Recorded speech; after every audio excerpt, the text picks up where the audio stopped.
Hello, welcome to Subjective Insights. Today I'm going to natter a bit more about Christianity, mainly the mainstream kind of Orthodox Christianity, but this really encompasses all forms of Christianity. Now I'm going to have to define a term, aren't I? What do I mean by Christianity?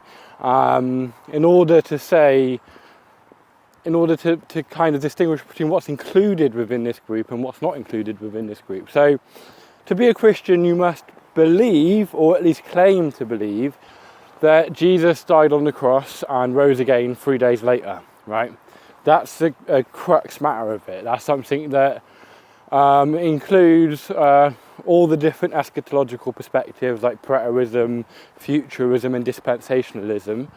It includes all the kind of soteriological perspective. So eschatology is just end time study. So if you're an eschatologist, what you do is you study what the Bible says about the end times, or maybe even wider what religions as a whole say about the end times or prophecy.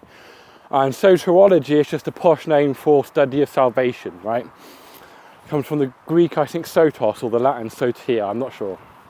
And so in the soteriological camp, you've got like Calvinists, Arminians, Universalists and Annihilationists and all that. But they all jointly believe that Jesus died on the cross and rose again 3 days later. That's the core, that's the kernel of what it is to be a Christian. Now, Christianity is a cult, right? And it's one of those nefarious cults. Most clubs, there's really no difference between a club and a cult. While a cult normally has a kind of leader and an organised form of worship or an organised form of assembly. And but what I mean by an evil cult or a bad cult is most of these cults, what they do in order to initiate members into themselves and to keep the members that it's initiated into it, they use something like a scandal. So you remember in the news a couple of years back about David Cameron having sex with a pig. I think it was a dead pig. But that might have been because he was part of a cult. And what the cult did was they got him to engage in a scandalous activity so that they would have an axe to hold over his head if he was ever to reveal the secrets of the cult or want to leave the cult.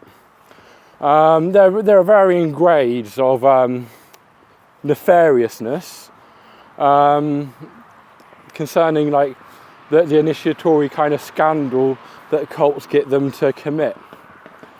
A Christian scandal isn't so bad as, say, having sex with a porcine anus, but it's still pretty kind of nefarious. So what they do, they get you to lie, right?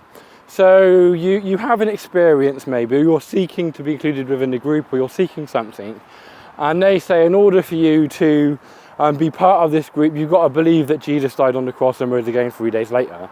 But the thing is, right, you cannot do that because in order to believe something, you have to have experienced it. So, and they want to claim a greater kind of veracity or a greater kind of certitude for their belief than mere hearsay. So they have to lie. And in order to have that veracity, really, you have to see it. So I'm pretty sure that Swindon exists, that I'm here, that I'm walking along. And I can see lights in the sky and stuff like that. And I believe that because I see it, I experience it. Even that is a kind of tenuous thing because I don't know where my experience comes from, but I know that I experience stuff, right? So because you don't have access to that event, you were not there at Calvary, and you were not there in whatever the garden was called, Gethsemane? I think it was Gethsemane. Anyway, you cannot seriously believe that. You cannot really believe that.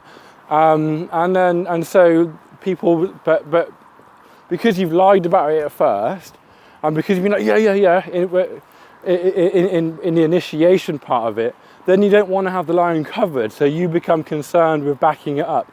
which is why apologetics is such a huge part of theology and such a huge part of a lot of Christianity, because that they're constantly trying to assure themselves that they believe what they claim to believe, and they're constantly trying to assure each other that they do. So within the group, what they all do is they put on this face of certitude, right? And within the individual member's mind of that group, who's looking out from behind his body, so to speak, he looks out and goes, oh, that they all know that Jesus died on the cross and rose again 3 days later. I'm not too sure about it, but they know, and they're all like it too, so it becomes a self-perpetuating and self-enforcing indoctrination. And the foundation of all religious experience, I believe, or all true religious belief, or kind of zealous religious belief, is an initial kind of experience, and that initial experience is the same for everybody. It's an opening up and an acceptance, and in that time you're so inclusive, it's unbelievable. And then what would happen, you have that experience and you want to find some kind of social backing for it. So you would go to whichever is the prevalent religion within your society to back that thing. That's in those that go in, that have the kind of conversion experience, the real conversion experiences. Not like bloody St. Augustine, who just felt a bit naughty after stealing some apples. Anyway, goodbye.